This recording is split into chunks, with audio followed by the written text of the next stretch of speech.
Today we're talking about how to deal with this crisis. Most people are only talking about how to deal with this crisis physically. We're going to talk about how to deal with this crisis spiritually and emotionally. For those of us who call ourselves Christians, now's the time to find out if you actually are one. See, we can call ourselves anything, but when a crisis hits, then we find out really who we are. We can have all kinds of beliefs and ideas and flowery sentiments, but man, when the stuff hits the fan, how we react, our view of that thing, our interpretation of that thing, that will tell us really if we have faith or if we do not have faith, if we have an abiding presence with God or if we don't have an abiding presence with God. The history of Christianity, the history of the world is one suffering after another, one difficulty after another, one tragedy after another, over and over and over again. I've heard some people say, oh man, I feel so disillusioned with this. That's good. That's wonderful. Because your illusions should be dissed. That's what disillusionment is. When your illusions are if you have an illusion that everything in life is going to be comfortable and everything is going to be easy and the economy should just keep clicking along and everything I want should fall right inside of my Excel spreadsheet, you, my friend, have been deluded and disillusioned. We've had a wonderful run last few years or decades, but what do you know? Life happens to everybody, always does. That's the chart of human history. Followers of Christ are used to dealing with conflict. We're used to dealing with crisis. It happens again and again and again. Sociologist Rodney Stark from the University of Baylor tried to study the spread of Christianity in the first century, and he saw it was because believers were responding differently in crisis. Here's actually what he says. What went on during the epidemics was only an intensification of what went on every day among Christians. Because theirs were communities of mercy and self-help. Christians did have longer, better lives. This was apparent and must have been extremely appealing. It was how early followers responded to crisis that caused the spread of Christianity because people saw power and they wanted that power to themselves. This crisis that we're in is not imagined, it is real. The coronavirus is 20 times more contagious than influenza. For every 2 people infected with the virus, there's 100 other people who will be infected if the germs are transmitted. The incubation period, well, many of us may have the coronavirus right now and we don't know it. We may be spreading it right now and we don't know. These aren't fear-monger things. This is data. This is basic science. And you know, the CDC and everybody else that I'm hearing is all going to be talking about your physical health and all the tips to stay healthy and all the things we should do about washing our hands. Great, wonderful. It's all good. But we're not here for that. You can get that elsewhere. I'm not concerned about your physical health. I got to tell you, I'm concerned about your spiritual health. As we talk about flattening the curve, which is why we're not meeting physically at all of Crossroads, we want to flatten the curve and spread out the contagion. As we're flattening, I just got to say, man, the way I hear some of us talking, your faith has been flattened. It's been flattened. And I'm just going like, really? We expected everything to be easy? We expected that if I did the right things and I thought the right thoughts and I just thought happy thoughts and that everything would go easy for me? We really thought, no, that we had a faith in something that wasn't real. We had a faith in some mythical reality that is not true. I'm not here to do dooms and gloom with us. I just want to fire a shot across the bow of many of us who just thought that life could be normal. Friends, crisis is normal. That's what history says. And now we get to be in one right now. And now we get to see what we're made of. Or we get to see if I want to make myself different, if I'm going to allow God to make me different. Jesus came to the earth in the midst of crisis. The Jewish nation was under oppression of Rome. There was crisis there. I mean, all of his miracles are coming because somebody was in the midst of crisis again and again and again. So his words, his teaching, are so relevant for us today. Let's take a look at some of them from the book of Matthew, chapter 25, chapter 6, verse 25 to 34. Here's what he says. Therefore, I say to you, Don't worry about your life, what you eat or what you drink, or about your body, what you will wear. Isn't life more than food and the body more than clothes? Therefore, don't worry and say, what are you going to eat? Or what are you going to drink? Or what are we going to wear? Or what are we going to wipe ourselves with? Can we lighten things up a little bit right now? Can we just lighten things up? Can we just notice, like, there are some crazy, ridiculous things that are happening right now. We are so scared. We are scared poopless. This is still church, so I'll put it that way. If you were just with me, I would tell you what that word actually is. But we're still scared poopless. And I guess we're not too scared poopless because we're buying ridiculous amounts of toilet paper. Folks, this is crazy. Let's just step back. The reason why Jesus has this whole long thing about why we shouldn't have fear, why we shouldn't have anxiety, is because we're weird, man. We're like America's not the land of the free, we're the land of the fear. We get freak out. Maybe it's not Americans, maybe it's all people at all times, which is why the Bible talks about fear and anxiety so many times, 365 times, one for every day. And here we're gonna have a whole long teaching on Jesus all about fear. Many industries and businesses, they get profitable when fear comes. I know around the country there are some grocery stores that have been hurting financially because we've had a very mild winter. I swear some grocery stores must have agreements with their local meteorologists and say, hey, could you work in the words wintry mix? Oh, that'll get them. Because wintry mix happens, look out, batteries and milk, look out. We're gonna make up all of our monthly nut on batteries and milk. Well, we haven't had a really significant winter, but boy, we have a crisis. But the problem was, this crisis is not having people get batteries and milk. Getting toilet paper. What? The symptoms of the coronavirus is dry cough and fever. It is not blowing poop out of every orifice. It's not like poop is exploding through your eyeballs. Oh, where's some toilet paper, Mildred? Get some toilet paper. Put it on. I don't understand this. The only reason I know you might be concerned about toilet paper. God loves you, has a wonderful plan for your life. If you don't have to, I'll cover you. I will. Go to me on my social media feeds. Seriously, I got enough toilet paper. I'll send you a square in the mail if you really need it. Not a lot, because that's all about ever use normally. Maybe that's why I'm not in crisis. Some of you guys are like handfuls. I don't know what your deal is. I'll send you a square. Seriously, if you're really in crisis, I'll send you a square. Just follow me on social media and message me, and I'll have you coming around. Making fun of this. So I'm trying to just help us see. It's just a little ridiculous about how fearful we are. Now we actually have something that's a crisis, but some of us have been in perpetual crisis mode for so long that we don't know where to go from now. We were already maxed out. We're the culture that has ulcers. We're the only created things that have ulcers. No other created animal has an ulcer. No gazelle ever has an ulcer because gazelles don't live in constant anxiety and fear all the time. They have anxiety and crisis moment when they see a lion coming and they take off and run. And when it's over, they're either dead or they're not stressed anymore because it's over.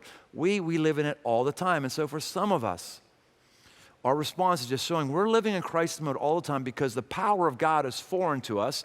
And we may actually be functioning atheists that have spiritual language, but the power for crisis isn't inside of us. Verse 27 says this, who among you, Jesus says, by worrying can add a single moment to your life? Won't God do much more for you, you people of weak faith? Jesus says those of us who have weak faith, who have been flattened, perpetually worry. Perpetually think about what could go wrong, perpetually fixate on the negative. This is the time for us to go inward less and go outward more. Worrying is when you go inward with your thoughts, inward with your negative nightmare fantasies, inward with what all could be wrong. But Jesus wants us to go outward. Outward is when we go outward and we pray. We actually talk to God. We go out. We actually talk to people. We tell people how we're feeling. When we go inward and we worry and we think about these things, we don't get any closer to God. To get closer to God, we've got to go outward. We've got to actually talk, not worry, talk. It's a person in our community who's come a long way in this area, and actually God has enabled her to be more powerful in the midst of this crisis. Her name is Ella. Let's check out her story. I have had anxiety my entire life. At my absolute worst, I have been hospitalized twice. It's led to panic attacks, and it's led to the thought of suicide and feeling like there's a weight so big that I'll never get out of this fear. I'll never break out of it.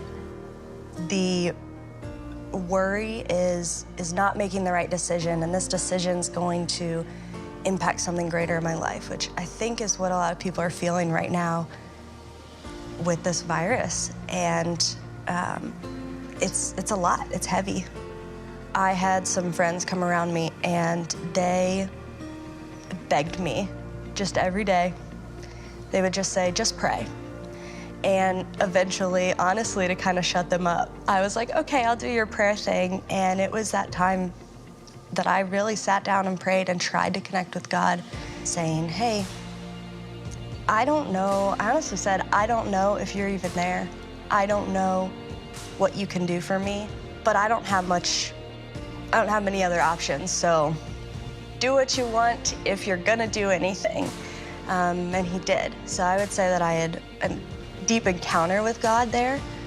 And there was this peace that on my worst day, I still had this inside in the deepest core, I had this joy and this peace that I would have traded some of my best days for. And that happened 3 years ago. And I can still stand on that exact moment. Because when you meet the Lord and he meets you where you are and you invite him in, it's undescribable. During this time, during the coronavirus pandemic, it's a time where I think we get to choose. We get to slow down, be present. Be present right now. Don't get caught up in what's going to happen when this peaks, what's going to happen. Some of the outlets are telling us to prepare for the future, to prepare for what's coming next. I try to keep myself grounded in what's happening right now. How is this affecting my life today? And God's gonna have tomorrow. I can control my choice to rely on God. I can control my choice to ask him for peace. I can't control what's gonna go on at the grocery store, whether I'm gonna be able to buy toilet paper. I don't know. But I can control how I react. And I can control whether I lean on my Facebook feed or whether I open my Bible or listen to worship music or connect with God in that moment instead of connecting with the fear and the emotions of everybody around me. I would say I am free of anxiety, and it takes me every time that I get to say that, because there was a time I didn't think I'd ever get to say that. That doesn't mean I don't have times that I'm anxious. It doesn't mean that there aren't things that make me anxious, but I have come to a place where it doesn't consume my life anymore. The Bible even promises us that there's going to be peace that surpasses all understanding, and that is the best way that I could possibly phrase it.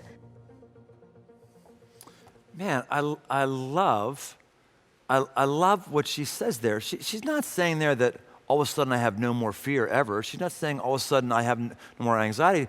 She's saying that God came to her and did something different in her, and she's making choices. That's what I'm trying to push everybody on today. I'm trying to tell you, you can make a choice on how stressed you're going to be. You can make a choice on how anxious you're going to be. You can make a choice on whether or not you're going to talk with God or you're going to go inward. You can make a choice, and you can have the power of God, and you can open yourself to his power, or you can do what everybody else does and just go around going, oh, I'm so... Hey, you got to control your life. You got to control your mind. That's what Jesus is saying. You can control your mind. You can control your life.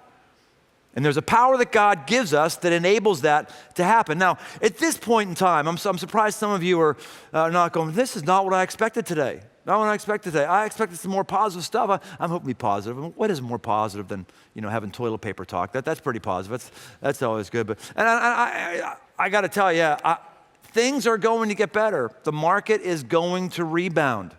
It just is. We're getting used to this now as human beings.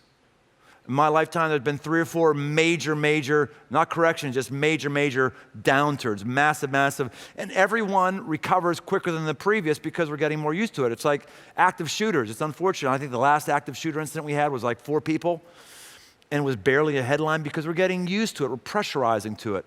So the market, and all of us as investors are getting used to it. The market will rebound. It will. We will resume some normalcy in our life. We will. I'm not the sky is falling guy. I'm just taking the opportunity to say, I know there's people, preachers all over the place right now just trying to convince you life's going to be good. It's going to be all good. God's got special care for you, and nothing's going to happen to you. Don't worry, because nothing's going to happen to you. Right around the corner, there's a blessing of God waiting for you. It's going to be all this stuff. And I just want to say, that Pollyanna speaking, if ancient followers of Christ heard that Pollyanna speaking, they would go, what faith is this? This is not the power of God I know, the power to deny that anything bad is happening, the power to deny that anything bad could happen.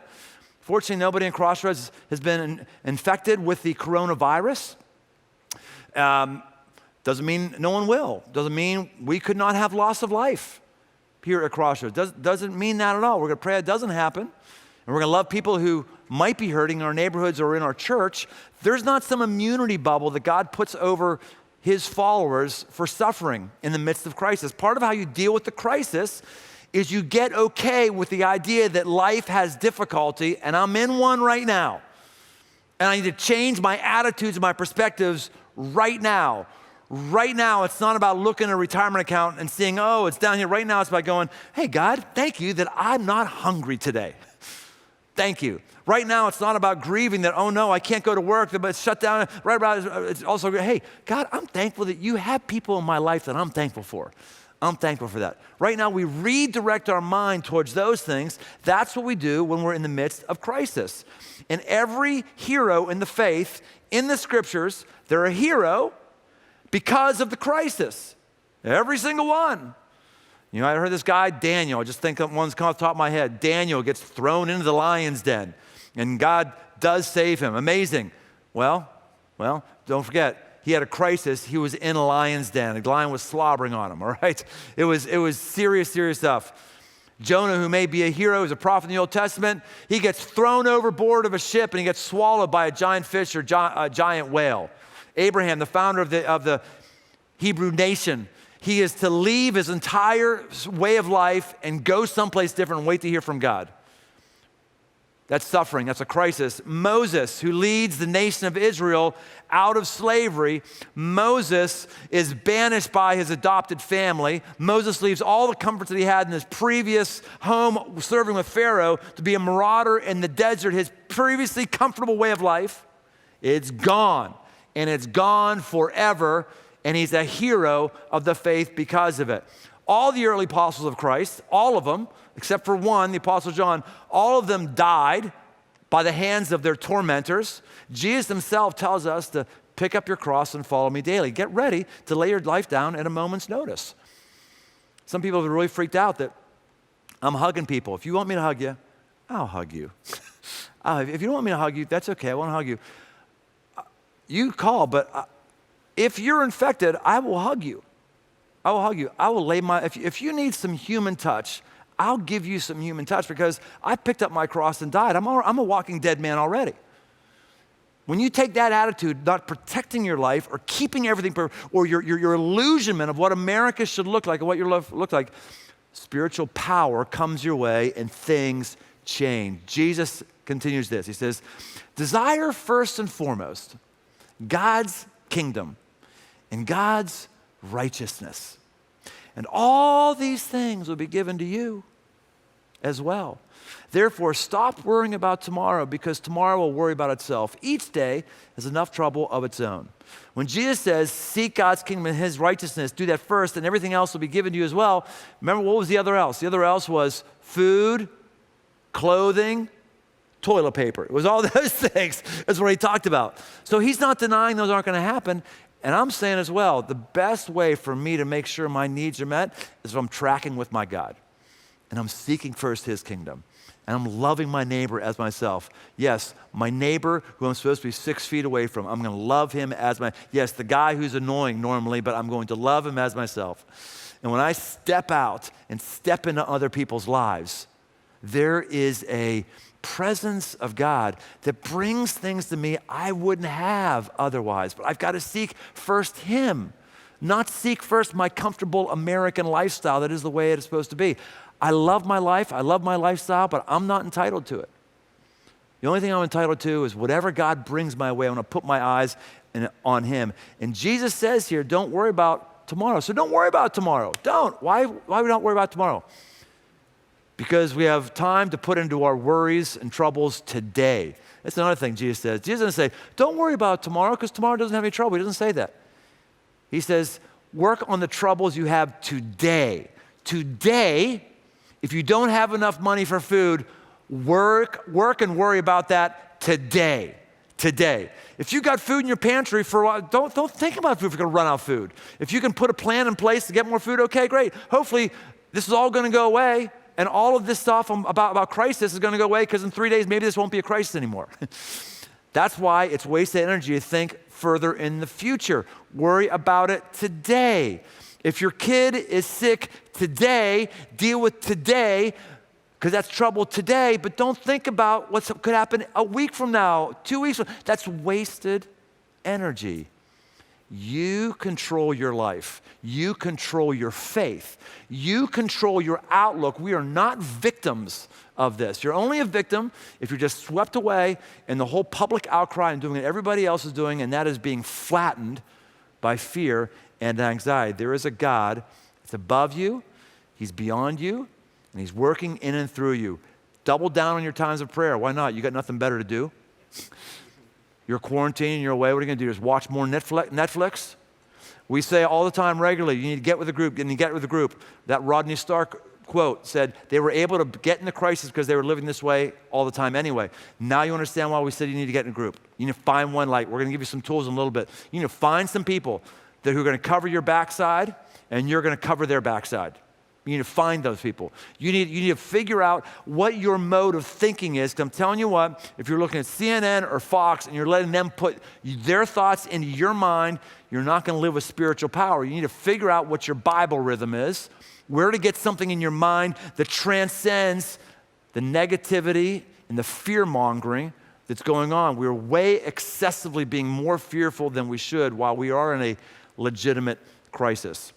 So I'm going to invite the band to come out, and we're gonna do a song, and we got some other stuff that's happening right now, so we're not done. But this is actually one of my favorite songs, and I think it's a song that's especially relevant right now. So guys, we sing this song together before we get on to our next thing.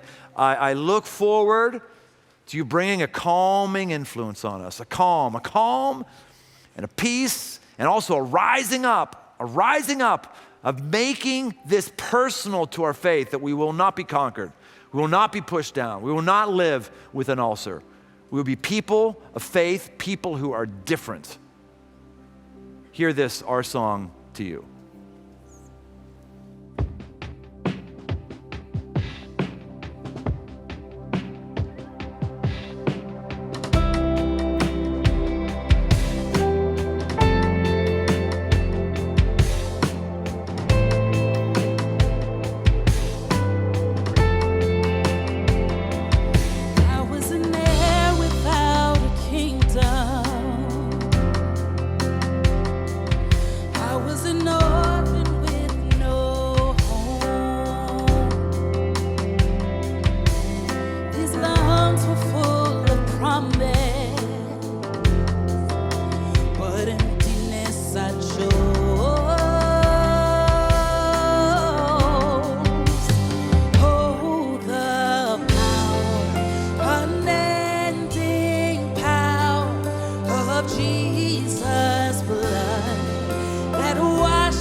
my salvation. We're singing, oh, the power of Jesus. Come on. You are the way to life and freedom. Oh, the power. You are the truth that can't be shaken. Oh, the power. You are the rock of my salvation.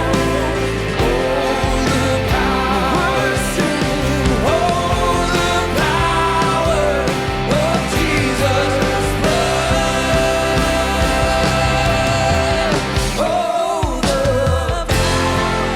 unending power of Jesus' blood. It washes white as snow. Oh, the power, amazing power of redeeming love. This grace unshakable. You are the way to life and freedom. Oh, the power. You are the truth that can't be shaken. Oh, the power. You are the rock of my salvation. Oh, the power. We're singing, oh, the power. Oh, the power. Oh, the power of Jesus'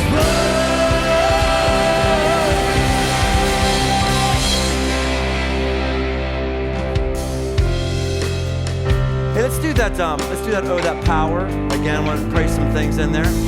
Maybe right. Which part? Which part? You think? One more time. You guys ready? Oh, the unending power of Jesus' blood that washes white as snow.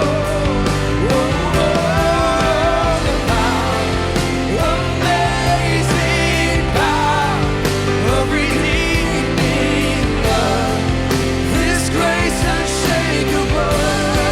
All right, so I'm thinking of people right now who need power. It's one thing to talk about things philosophically. Right now, people are needing power. So we're praying God right now. We're praying God right now for people who don't have child care. Oh, the power. Well, that's good. I like that. That's right. Oh, the power. God, I'm thinking about businesses who are having stress right now. Bring your power. Oh, the power. God, I pray for marriages that are in crisis because there's more stress on top of the old stress. Bring your power. God, I know we have a hard time having ends meet normally, and now it's even worse. God, I ask for our governing authorities who are making calls and decisions, give them the mindset that they need. God, alleviate from us our worrying nature. God, bring us relational connection. God, meet our needs of food and clothing. Do that, God. God, bring a community around us and around our community.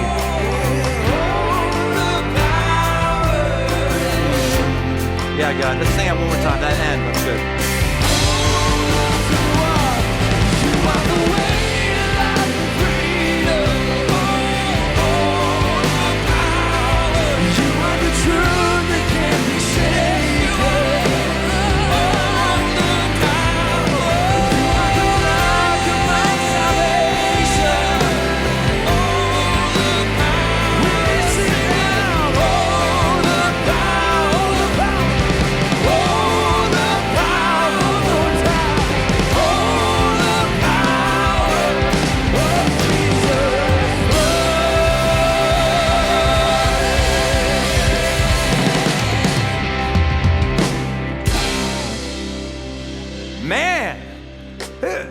You can't have church digitally. That was, come on now. You know what just occurred to me? Hey, some of the things I just prayed, if we get somebody on the computer to put this in, if you want to text in or you want to put on your Facebook page, we would love to pray with you. Some of those prayers might, I said, that was for me. Others, you're going, I hope he prays for this. We want to pray for you. We got people who can pray for you right now. So in a little bit, you'll see how to do that. Do that, and we want to be with you because we want you to go to a new place. All right. All right. So next up, Chuck, come on in here. Where do we go from here, Chuck? Come on in here and talk to us. Yeah. So hey, you know what? This virus is definitely stopping us from going to church in the traditional ways that we have, but it doesn't have to stop us from being the church. And so, man, if you're connected to Crossroads already, or maybe somebody shared this link with you, we want you to know, we want you to be a part of this church. You know, for the first 100 years, followers of Jesus didn't know anything about physical buildings anyway. That was not a thing that kept them or enabled them to be the church. And we want you to know there are ways you can connect. There's two things we're really focused on in this time. Connecting you, being a spiritual support to you. Like you said, we don't want this to flatten you spiritually. And also, how do we mobilize as a community? How can we serve? And there are two places where you're gonna find all of the ways that you can connect and serve. And that is following us on social media. On all the platforms, follow Courage Church, Crossroads Church, Facebook, Instagram, Twitter. That's gonna be the place where you're gonna find daily worship, ways that you can connect and engage with other people. And then also download the Crossroads app. That's another opportunity you have to do things like be reading the same scriptures together and sharing and encouraging with each other what we're hearing from that. So we want you to know there are ways for you to be a part of the church. And here's my hope. My hope is that we would look back on this time and actually we would say, not that we wish this on anybody because real people are being impacted by this, we're all impacted, but that we would say, this helped me grow closer to God, and I am so glad that I was connected to God's church. We have so much to talk to you about, and we've been working hard the last several days. We've redeployed staff resources because it takes a lot of energy to pull off services in all of our locations. Definitely. And we're running after problems. Yes. We're not about running services, we're about running after people. Yeah. And we just can't tell you all about it right now. We got to get outside of our thing. If all we do with all of our time off now is binge more Netflix, watch more YouTube videos, we're not gonna be any better off. We have part of the solution to you. We're gonna give you things that are grow you spiritually, enable you to get to your neighbors, and we want to enlist you in an army that's gonna try to be blessing our community. So what Chuck said is that's all the way. And you might just need to find some people to be around and just touch. If you can't find. Yes, you can touch me. You can touch me. It's all good. It's all good. Yeah, I like that. Oh, it's so good. We might have to self-quarantine later, but right now we're all good. That's right. But we need to be around folks in whatever way you're comfortable with. We can't be isolated and just be binging things digitally. We need to be healthy right now. That's exactly right. That's exactly right. And part of the way that we're healthy as a church is that we give. We choose to be generous. We choose to step into this opportunity and be generous. I guess I was supposed to talk about giving, wasn't I? Yeah. We've had people say, hey, we should take up a special offering for victims. No, we're not taking up a special offering because the bread and butter of all of Crossroads Resources goes to help people all the time. The more resources we have, the more people we can help. And so as we give, as we tithe, we're just, the more resources we have, the more we can deploy into our communities. And so if you still have a job right now, if you still got a paycheck coming in, you got something to tithe off. And if you don't, hey man, sit back. And if you're newer spiritually, you're not sure why exactly to give, great, we're not here to convince you of anything like that. But for those of us who are in the faith and are grounded in our faith, we understand this is important for times like this. Exactly right. So crossroads.net/give, and I think that's it, right? One more thing, and that is, I can't imagine a better series for us to be going into. And even just the way that this is gonna be delivered. Next weekend, we start a brand new series called Real Encounters with God. This is actually a series we've done before, immersive teachings in Israel. This one is new because it's all about Jesus and the Jesus myth, separating truths from Jesus from what is true from myths that we might believe. And man, it's gonna be awesome. It's gonna be amazing. It's a great in-room experience, but amazing digitally especially. And we'll find out in the next couple of days how long we're gonna be, if we're gonna be off next weekend or how long. We're taking it week by week. But yeah, you're right. We couldn't ask for something better. It's gonna be amazing. So at minimum, we'll see you digitally next week.